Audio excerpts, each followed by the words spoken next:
Bienvenue à tous. Merci de m'avoir rejoint pour ce Facebook Live. Je suis Thibaut Nolin, je suis conseiller France Rénov pour l'association du CREAC. Mon métier est de conseiller et d'accompagner les particuliers dans leurs projets de rénovation énergétique.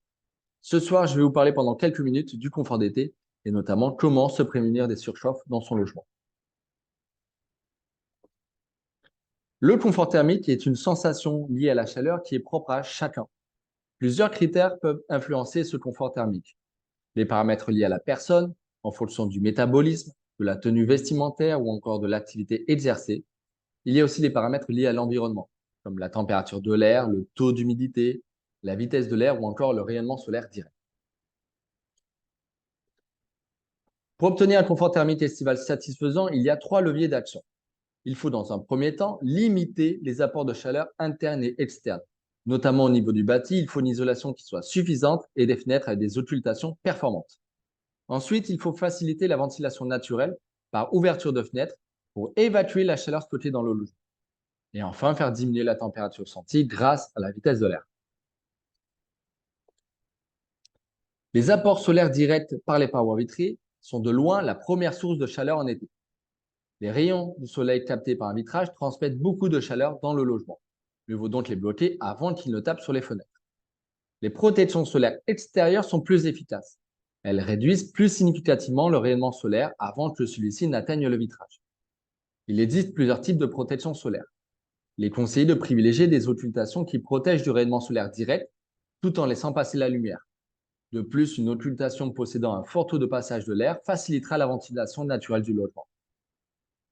Une installation ou une modification des occultants pourrait modifier l'aspect extérieur de votre logement. Les travaux pourraient alors être soumis à autorisation de l'urbanisme et de la copropriété, le cas échéant. Si l'isolation des parois opaques, des murs et de la toiture permet de réduire fortement les besoins en chauffage, elle limite également les apports de chaleur en été. Le conseil, c'est d'isoler votre toiture avec des matériaux isolants denses. La chaleur mettra alors plus de temps à traverser et à s'installer dans le logement. C'est ce qu'on appelle le déphasage. Exemple, si le déphasage d'un isolant est d'environ de 12 heures. S'il commence à faire chaud à 11 heures le matin, la chaleur commencera à pénétrer dans le logement le soir vers 23 heures, au moment où vous pourrez profiter de la fraîcheur nocturne pour ventiler en ouvrant les fenêtres. Plus l'inertie thermique d'un bâtiment est forte, plus elle permet d'atténuer les variations de la température intérieure en stockant la chaleur. On le constate très bien dans les bâtiments anciens, type cave et shop, le confort d'été est souvent bon car la pierre a énormément d'inertie du fait de sa densité. Pour préserver l'inertie des murs, l'isolation par l'extérieur est à privilégier. Par l'intérieur ou l'extérieur, dans tous les cas, l'isolation doit être couplée avec des occultations performantes et une surventilation nocturne. Autre solution possible, certains revêtements extérieurs des parois, comme la peinture blanche réflective sur toiture ou encore la végétalisation, ont également un impact sur les apports de chaleur externe. Cependant, si cet impact est significatif dans le cas d'une toiture non isolée, il est faible lorsque celle-ci est déjà isolée, car l'isolation de la paroi diminue déjà largement assez le facteur solaire. Ces travaux pourraient également être soumis à une autorisation de l'urbanisme. Bien aménagé et bien végétalisé, votre jardin peut devenir votre meilleur allié pour lutter contre les vagues de chaleur. En plus de créer de l'ombre sur les façades, les végétaux permettent de rafraîchir aussi l'atmosphère grâce à l'évapotranspiration.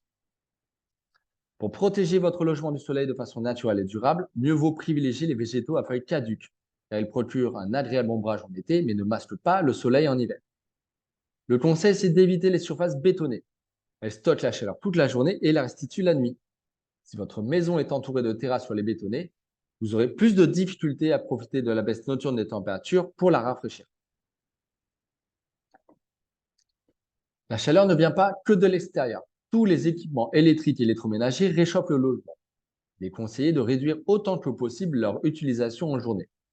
Mais certains équipements peuvent difficilement être interrompus. Privilégiez alors les équipements performants et sobres en énergie. Durant la nuit ou lorsque la température extérieure est inférieure à la température intérieure, la ventilation naturelle par ouverture de fenêtre est efficace pour décharger la chaleur accumulée. De plus, le mouvement d'air participe à la sensation de confort. Malheureusement, il est vrai que certains facteurs limitent la ventilation naturelle par ouverture de fenêtre, comme les zones de bruit fort, le sentiment d'insécurité ou encore la configuration du logement n'est pas toujours propice.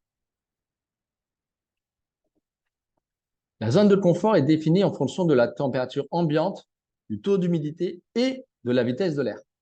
D'après le diagramme de Givoni, la présence d'une vitesse d'air permet de conserver une sensation de confort même avec une température plus élevée.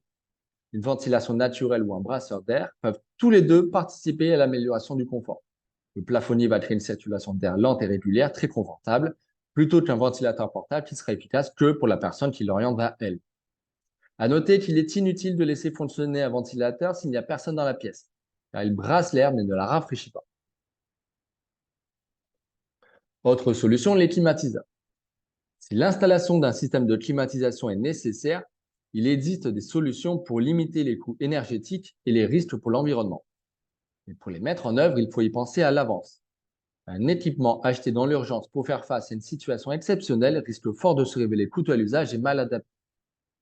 Outre un coût d'achat non négligeable, le coût à l'usage peut être important compte tenu de la consommation d'électricité engendrée. Des passages fréquents de l'intérieur vers l'extérieur peuvent aussi provoquer des chocs thermiques nocifs pour votre santé si l'écart de température est trop important. Plutôt que de climatiser tout le logement, il est préférable de se concentrer sur une ou deux pièces, généralement les chambres ou le salon. Attention, certains appareils peuvent être bruyants pour l'utilisateur et pour ses voisins.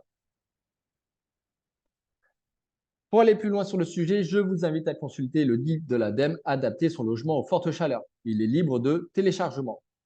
Avant de vous lancer dans des travaux de rénovation énergétique, je vous conseille fortement de contacter le conseiller France Rénov le plus proche de chez vous afin de profiter gratuitement de ces conseils personnalisés pour mener à bien votre projet.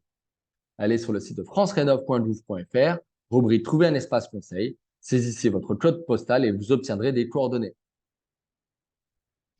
Si cela se trouve, le TRIAC, mon association, est l'espace conseil France Rénov référencé sur votre territoire.